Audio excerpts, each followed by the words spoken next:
Hello and welcome to the Monroe Mythic Clancast. I am Jason Monroe. This is episode I don't know. Okay, here's the situation. It is Friday the 13th of December. I was convinced that I had recorded a podcast episode for today. So I went into this is how I know what episode I'm on, right? I go into my Spotify, I look up the podcast, and I look what the last number was. Now the last number was 107, last Friday. I could swear that I recorded a second festive episode, and I think it's on this microphone, so I'm outside again. Thank you everyone who's got in touch to let me know that they had no idea I was outside. Thank you to the people who let me know that even when I said it was I'm walking past a motorway, you couldn't even tell. That's phenomenal. This microphone must be ridiculous for you not to notice any of that. My goodness. But that makes me feel really good because it makes me realise that this is just the best way for me to do podcast episodes. Okay. Yeah, I am 90% certain the last podcast I recorded must still be inside this microphone, and when I got home I just didn't process it and schedule it. So I am going to work to the assumption that this is episode 109. I'm going to work to the assumption that the last episode's going to get uploaded today. This one's going to get uploaded on Friday the 20th. Let's not do too festive a one, because I think last week's, like the last two, were super festive. Let's do something somewhat related, right? Because it's still this time of the year. But let's make it a bit more generalised. So this one will go out Friday the 20th of December, which will be my last day of working. I will finish at midday at the same time as the kids to go and pick them up. We're taking them to the safari park because they do a festive thing at the safari park, and we have annual family passes. And they also put on a little pantomime thing, which is always great. So I'll be doing that if you're listening to this on Friday. So I went live with my guys during the week, and one of the things I spoke about was stress. Now, stress is a good thing to talk about anyway, for a variety of reasons. But ultimately, this time of year is at its peak, I would say. Your brain is even more overloaded than usual. You are probably more overwhelmed than usual. And you're probably not doing many particularly helpful things for yourself. Like usual. If anything, things will be getting worse. You'll be neglecting yourself even more because you've got all these other things to think about and focus on. So, yeah, let's talk about stress. Right now, I am outside walking the dogs. This is the kind of, for me anyway, right? It's not going to be like this for everyone. I'm just telling you about my experiences. Now, I left my job in 2018 to go full-time and gamble on running a business that I had no idea how it was going to go. And here we are, almost 7 years later. It worked out all right in the end, didn't it? But doesn't mean it was any less scary at the time. Doesn't mean it was any less of a risk at the time. And for 2 whole years, I worked 7 days a week. Weekends was slightly less, but I had to switch on my laptop and log in to do my job every single day for 2 years. Even on holidays, even on weekends away, even on caravan trips, like everything. Nothing could get done until I had opened my laptop and done the check-ins and then shut my laptop again. I lived like that for 2 years, but these are the things that we do to get things off the ground and make sure they're successful and all the rest of it. Realistically, I didn't need to do it. It was more my fear that if I take a day off, everything is going to come collapsing down around me. But anyway, my stress back then was through the roof. So 2018, 2019, 7 days a week.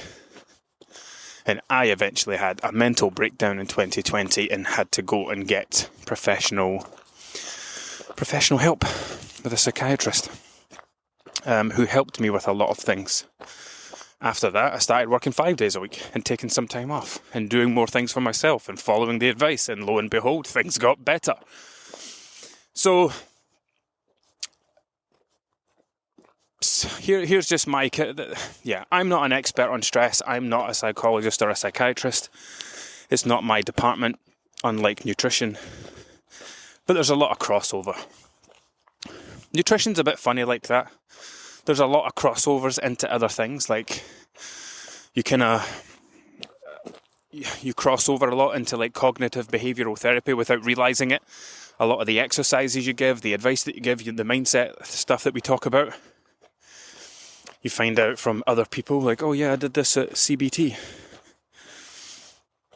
And sometimes it's just like the common sense thing where you'll say, okay, we'll try doing a bit of this. And you end up branching into something that you didn't realise. But anyway, stress. Most people create their own stress. I don't know how you feel about that statement, but most of the stress that you have in your life is created by you. And that was a difficult thing for me to take when the psychiatrist said it to me. You're creating this stress. No, I'm not. Yes, you are. When was the last time you had a day off? Oh, but that's different. No, it's not. I feel like a child when I think back to those initial conversations when she started opening my eyes. You know, like she's like, you know, what did you think was going to happen by working every single day of the week? Did you think you were going to feel great? Did you think you were going to feel well rested? Did you think you were going to be a great parent and a great husband? Did you think you were going to be great at your job by completely neglecting yourself? Okay, well, when you put it like that, but this is it. We create much of the stress in our lives. I'm going to tell you various different scenarios and you'll be able to relate to some of them. Maybe some of you will relate to all of them. But it's, I don't know, 7 a.m, your alarm's going off, you hit snooze. You hit snooze again, you hit snooze again. It's now 7:30 a.m, and by the time you drag yourself out of bed, it's 7:40, 7:45. And now it's a panic because you've got to be at the door at 8:30. The kids have got to be washed and dressed and fed and teeth brushed. You didn't iron any of their school clothes last night. You didn't organise lunch. You did nothing the night before because it was a Sunday night and you don't do anything on a Sunday night. And now it is 7:45 a.m. You have 45 minutes instead of an hour and a half when your alarm went off. If you'd got up when your alarm went off, I mean. You've got 45 minutes to do 90 minutes of stuff. So everything's a panic. Everything's a stress. You have chosen to expose yourself to a massive amount of stress and panic and worry and fucking alarm bells going off and fight or flight mode from the moment you open your eyes. And that's just Monday. How do you think that day is going to go? How do you think the rest of that week is going to go? It's not going to go great. Because here's how it works. Like, especially when it comes to trying to manage your diet. Okay, never mind the kids and the getting ready for work and getting out of bed and all that stuff. The simple fact that you are trying to improve your diet, to make better choices, to take better care of yourself, it's not really happening very well. God, there's eyes walking towards me. It's a dog walker with no lights on their dogs. That is freaky. I'm going to pause this. Oh my goodness, that was very strange. That's a guy that I meet quite a lot. He walks around the woods in the dark. Has no lights on. Doesn't have a light up collar on his dog. His dog's very obedient though. Super obedient. But he always walks in the dark. Like no head torch, no hand torch, nothing. Pitch black. Walks around the woods. But the only thing I could see in front of me, I could see a dog walking towards me. I could see dog eyes, but then I could see these two, like, lower down eyes moving side to side. I'm like, what the fuck is that? It was his trainers. He's got reflectors on his trainers. Oh, my goodness. Anyway, we had a laugh there. So, I can't remember exactly where I stopped, but you are waking up in the morning and you are throwing yourself into a stress-riddled situation of your own making. You did it. And you could say, well, no, I didn't. I slept in. And I'm like, yeah, but let's go backwards. Why did you sleep in? Because I couldn't get up with my alarm. Because I hit... No. Why did you hit snooze? You hit snooze because you were still tired. Why were you still tired? Well, because I didn't go to my bed till midnight. Right. Went to your bed till midnight. What time did you get up on Sunday? About 8 a.m. Okay. So you had, what's that? Is that a 16-hour day? You had a 16-hour day, and of those 16 hours, you could not iron one t-shirt, one polo shirt, one jumper, one pair of trousers. You could not take 5 minutes to pack a lunch for the next day. You could not take a moment to create a packed lunch for the kids. You couldn't have had all that stuff sitting at the front door ready to go, so you didn't have to do it on Monday morning. You know, and your excuses start that morning. Oh, but I slept in. No, you didn't sleep in. You went to bed late. Sleeping in is the outcome. It's like your weight. Your weight isn't where it is because of your weight. You don't sleep in because you sleep in. You sleep in because you go to your bed and you scroll your phone for 2 hours until you see the clock and you see that trigger time. Everybody has a trigger time. Your trigger time might be midnight when you look at the clock and go, oh shit, midnight, better get to sleep. Shit, 1 a.m, better get to sleep. Everybody's got a trigger time when they know they've pushed it too far. And it'll vary depending on what time you wake up in the morning and stuff. But these things don't start on a Monday morning, they start on the weekend. And I think a lot of the reason that we put these things off is that we don't want to accept that Monday is coming. We don't want to accept that the short weekend is over so quickly and it's straight back to work. And so we delay these things, we put them off. I'm not spending any of my weekend doing that thing. And then when you sleep in and hit snooze 3 times on Monday, what do you wish you'd done? Do you know what I used to do? In my old job, I used to work 13.5-hour shifts and I had to get up at 4 o'clock in the morning. If I was a sensible person, I would have been in my bed at the very latest at 9 p.m. every night. I didn't. Because I didn't get in till 6. So what am I going to do? Get in at 6, eat dinner. My wife, who was like, back then, like 2 kids back to back. Claire was on maternity leave, then she was with them, she went on a 4-day, no, she went back to work on a 4-day week. Then we got pregnant again, then she was on maternity leave again. Am I going to go and work a 12.5-hour shift, come in to a wife who's been stuck at home all day, desperate for me to come home just so she can get that break? And what, I'm going to eat dinner and just go straight to my bed? So what I used to do is I would stay up late. I would volunteer to do the nighttime stuff with the baby. I'd be like, I'll go through sleep on the couch. I'll take the baby monitor. You stay in here. You get a night's rest. I'll be fine. I'll nap at work tomorrow. And then I would get up super, super early. Go to, like, dragging myself out of bed. And have you ever done this thing where you promise yourself, as soon as I get in tonight, I am going straight to my bed. I am not going to feel like this again tomorrow. No way. And it's, I don't know, it's almost like it's something you say to just help yourself get up and ease into the day, knowing that you've set that little target. Like, don't worry, you can come straight back to bed when you finish work. But you don't. It's a bit like alcohol. It's when you wake up on a Sunday saying you're never drinking again. It's just to try and convince yourself to make yourself feel better and get through the hangover.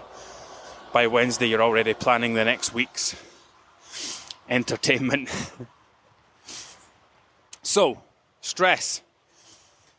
I think the key message for me, based on my experiences, because I let it get so bad that no amount of reactive measures. So the way I see it, there's two things we can do for stress. I mean, there's probably 3. I don't do the third, but there is probably 3. But my 2 things for stress are proactive, reactive. Proactive are the things that I do in the morning to ease myself into the day. Because the way I see it, tomorrow is going to go, or today is going to go how today is going to go. If there's a drama, if there's a problem, if work gets super busy, like, you don't have any control over that. The next day is always going to go how the next day is going to go. It's already laid out. But what you do have control over is your ability to manage it, your ability to handle it, your ability to navigate it. And as a father, as a husband, as a dog, fat dad, as a business owner, as a leader, as a coach, as an authority in the nutrition space, there's a lot of things and a lot of people who depend on me. And I take that very seriously. Now, what am I going to do? Treat myself like absolute shit and give everybody who's dependent on me a terrible version of me? Of course not.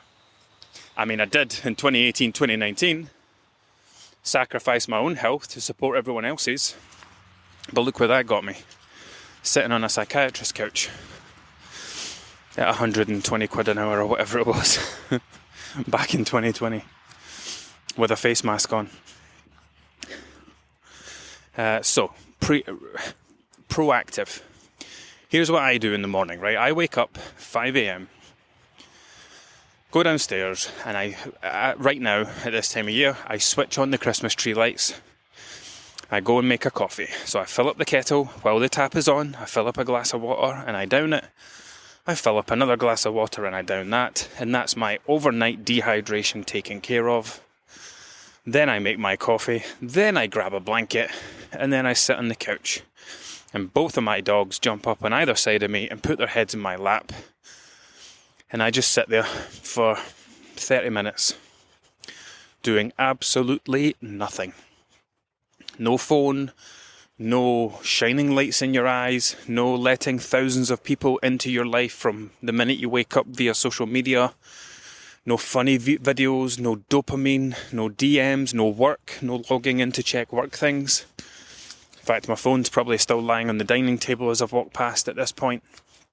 And I just sit there and enjoy feeling my dogs' heads resting on my knees, wrapping my hands around my warm coffee because I am a cheapskate and I will not put the heating on in the morning just to heat me up.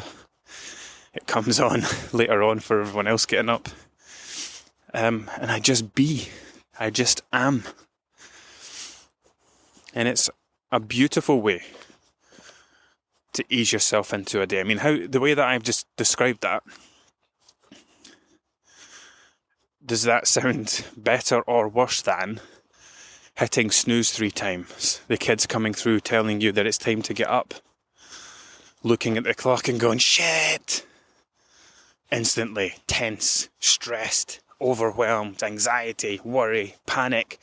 And then here's another thing about this. I feel like I said this recently in a podcast episode, but I don't like that in front of the kids. I'm one of those people who's early to everything. And part of it's just because that's who I am. But another part of it is I'm more conscious of what that shows my children. Because, like, I've seen the state that parents get into when they're lashing out at their kids because they're late. Not because the kids are late. You know, I hear parents talking in the playground, I could not get them ready this morning. They just wouldn't get ready. And we were already late. I'm like, yeah, you're the fucking adult. You're the one that decides if you're late or not the kids. That's just my thoughts. Like, I know what happens. Like, if my kids are slow getting ready, then I have to go into the room and stand there and say, get dressed. Still my responsibility to make sure they're ready to get out on time. It's not the responsibility of a 6 and 9-year-old to make sure they get to the school gates on time. Anyway, I worry about growing up in that environment. I grew up in that environment. My mum didn't have a car when we were younger. For many years, everything was a rush. Everything was a rush, always for a bus. Come on, we're going to miss a bus. Quick. Yeah, but there'll be another one like 10 minutes. No, I want to get this one. Come on, hurry up. We ran everywhere. My mum's quite short legs, short stride, rapid pace. We'd always have to, me, my younger brother and younger sister, have to do a little run to catch up. Slow down. No, faster. I'm going to miss a bus. Wonder if that's why I like walking so much. We used to walk for miles with bloody carrier bags over our hands from the co-op. Right, you take 2. My mum will take 6 in each hand. Let's go. Remember those plastic bags that cut right into your fingers, the cheap ones? Back when they were free. Anyway, proactively managing stress is the things that you do in the morning to calm yourself, to center yourself, to prepare yourself for the day ahead. if you don't have preparation time and you are thrust straight into the working day, it's not ideal. When I was in the Navy, I don't remember what time, it would have been about 5 a.m. probably. 5 a.m. the speaker used to go off in the dorm thing that we had. And whoever it was that was on duty overnight would go, call the hands, call the hands, call the hands. And that was your alarm every morning. And the lights went on and everybody got up and went to the shower and brushed their teeth. It was fucking horrible. Because you had to be dressed perfect and outside for inspection. That was stressful. Anyway, proactive. How you start your day can set the tone for your day. If you're starting your day by swiping a bright phone and smashing it into your eyes and looking at the lives of other people and what they're doing, what did they post, and oh, that's a funny video, that's a funny meme, hang on till I send that to 6 people, Christ, is that the time? Shit, I'm going to be late. And then there's the things that you do the night before. That's also proactive. So like, the night before, like I keep all my dog walking stuff in the garage. So my shoes, my outdoor trousers, jacket, blah, blah, blah. I told you this before, I have a pair of pants and socks that I'll wear all week when I'm walking. It's only for 45 minutes a day. Like by the end of the week, it adds up to a day's worth of wear.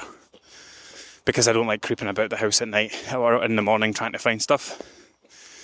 So the night before, I bring all that in the house. Because if I leave it in the garage, especially this time of the year, it's super cold. So in the morning, I wake up, make my coffee, sit with the dogs, and then I stand up and put all the stuff on. Take my jammies off, put my dog walking stuff on, out we go. Another way to proactively handle the next day. All you're doing is borrowing a little from the day before to give it to the next day, so the next day goes better. That's it. That's the way that you look at it. I have the opportunity to make an entire day be about 20% better if I take 5 or 10 minutes from the night before. That's all you're doing. And it's the same like with going to bed at night. Proactively managing stress is going to your bed at 9 p.m. when you know you've got to be up at 5 a.m. or 10 p.m. if you've got to be up at 6 p.m. Like whatever it takes for you to get your 8 hours. I don't need an alarm to get up in the morning most mornings. I do set one anyway. I'm usually up before it. But the alarm's there for the days that I don't go to bed at the right time. And it is a little bit of a struggle getting up. And it's there as a little reminder. So, proactive. And then there's reactive. What do you do at the end of the day? The other one is, I don't know what to call it. I don't know. Going for a walk at lunchtime. I would call that like a stress reset or a stress buffer. You know, if you've got a particularly busy morning, you're feeling a bit stressed, you have your lunch, you go for a walk. Come back, you feel better, you feel refreshed, and that helps you carry through the afternoon. If you've got the opportunity to do that, not many people do. And then it's reactive. What are you doing at the end of the day? Do you know what I used to do? Or I thought I was doing? I used to play the Xbox. So see this time last year, I realised that my Xbox was causing me more stress than it was relieving. I sat down to play it. I got very agitated. I couldn't enjoy it. When I say they play in the Xbox, I think I maybe spoke about this before, but I used to jump on and play games with my son. He was upstairs with the Xbox he got for his Christmas a couple of years ago. I was downstairs with the one I bought myself for Christmas a few years ago, and we would play with each other. And it was a way of interacting, and I thought it was fun, but I couldn't settle into it. And I realised this time last year almost exactly, that I just couldn't justify the time on an Xbox. It felt like too much of a waste of time now, in the same way that I hardly watch any TV anymore.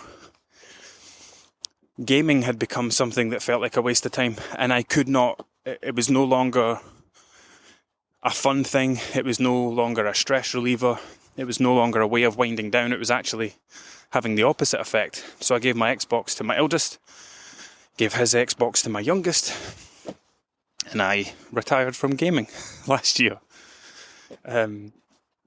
And it also applies to TV. I've got a client who cannot sit down and watch TV in the evenings because she always knows there's other things to be done. So she's someone who doesn't get organised the night before. She's someone whose every day does start with a panic. But she's also someone who has created this idea that the absolute pinnacle of a day is like every day is a countdown to when they can get sat down. I've got close family like this, and they're like, I just want to sit down. I just want to sit down. And everything's a mission to sit down. Like the whole working day is like an annoyance.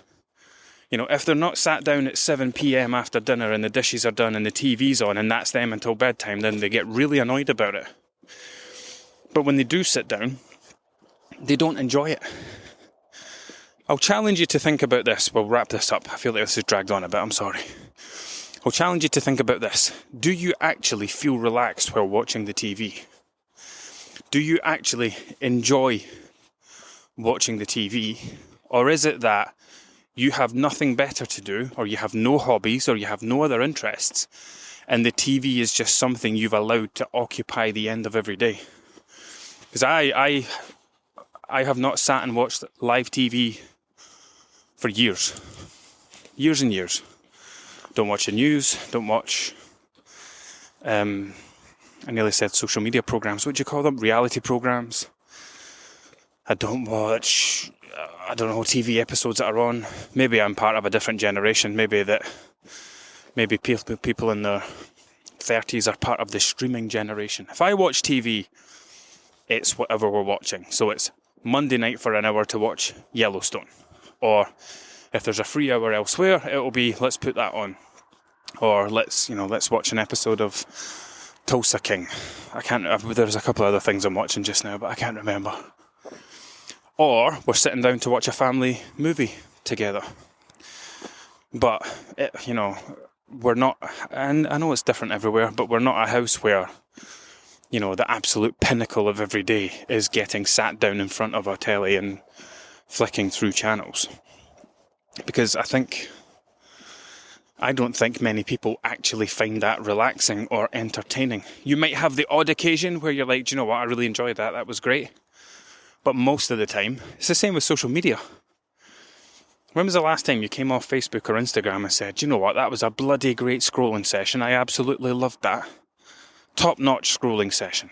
That was a great 3 hours spent watching funny videos. We've just allowed these things to come into our lives and become gap fillers. Anyway. Stress. For me, the vast majority of stress is created by us. Yes, there is stress in life, and that would be fine. Do you know, it's very similar to dieting and your weight. Like, our weight is created by us. Yes, we are going to feel hungry every day, but if we just managed that hunger well by eating a well-balanced diet and stopping eating when we started to feel full, the weight part wouldn't be an issue. It's very similar with stress. If the stresses in our life were limited to the ones that weren't created by us, so for example, work stress or life admin or cars breaking down or, stuff that you have no control over, if that was the only stress in your life, you would probably cope with it very well. But then there's all the other shit that we create. We go out on a Saturday night, get drunk, do nothing on a Sunday, go into Monday having done absolutely nothing all weekend, panic, stress, worry, effects of a hangover still lasting through into Wednesday. Like, we do a lot of that to ourselves. Coming home from work, kids screaming, what we're having for dinner, but you didn't go to the shops at the weekend, so there's nothing. You've got kids going on about they're hungry, then you're going to have to spend 30 quid on a takeaway. What else? It's that your kids got, I don't know, I talk about kids a lot just because I've got them. I know how much stress they are. But whatever it is, this thing's got to happen tomorrow and you've done nothing about it, and now it's the day of the thing and everything's... But yeah, we create so much of our stress. And not just through that, also in the way that we conduct ourselves. If you're not taking that time for yourself, if you don't have any interests, if you don't have any hobbies. I have had a absolute monster of a month completely reinventing and recreating the Monroe method. Like I said to my wife and my coach throughout the week, and I don't say this very often, but I just kind of turned around and I was like, I'm exhausted. Like I am done. My brain is absolutely melted with all these different things I've been doing and arranging and running and promoting and building and recording. It's very difficult trying to structure and organise an entire course worth of stuff. Like, it's no mean feat, especially when it has to be good, because it has to help people. And I am exhausted. So this weekend, my wife was supposed to have a dog show, and dog show's not happening because both the dogs look terrible because they're both out of coat out at the moment. And because there's a gap, I am going to go back and tackle the 9 mountains that I did not tackle last time because of bad weather. I mean, the weather's not to be great. It's to be minus 13 wind chill when you get to the top, but that's what warm clothes are for. So that's me. Like, I'll go do that on Saturday. Fingers crossed I don't have to turn back because of the weather. I smash 9 mountains in a single day, which is a ridiculous achievement. And I will live off that high for at least a fortnight. That's one of my proactive stress relievers. You know, I mean, it also works. It's great for decompression, like doing something hard, doing something difficult, being at a height that most people never get to, climbing up a mountain that most people won't climb. That you get a real thrill from that. That helps me decompress. It gives me a sense of achievement, but then it helps me manage the things that are behind me, but it also helps me handle the things that are in front of me. So, proactive, reactive. Don't just limit it to reactive. Like I said, I didn't touch on this much, but in 2020 when I was having panic attacks, you know, I was lying in bed with the Calm app and the what's the other one? Headspace app, listening to bloody mindfulness meditations. By that point, it's too late. It's too late for any of that shit. You're already in it. That's the stuff you should have worked on months in advance. So don't just try to do things reactively, and don't get lost in the idea that alcohol is in any way helping you de-stress, that TV is helping you de-stress. Maybe it does for some of you, genuinely, but most of you probably can't honestly say that you feel much better after watching 10 episodes of something or getting through 1 or 2 bottles of wine. Not afterwards, anyway. Right, enough from me. Until next time.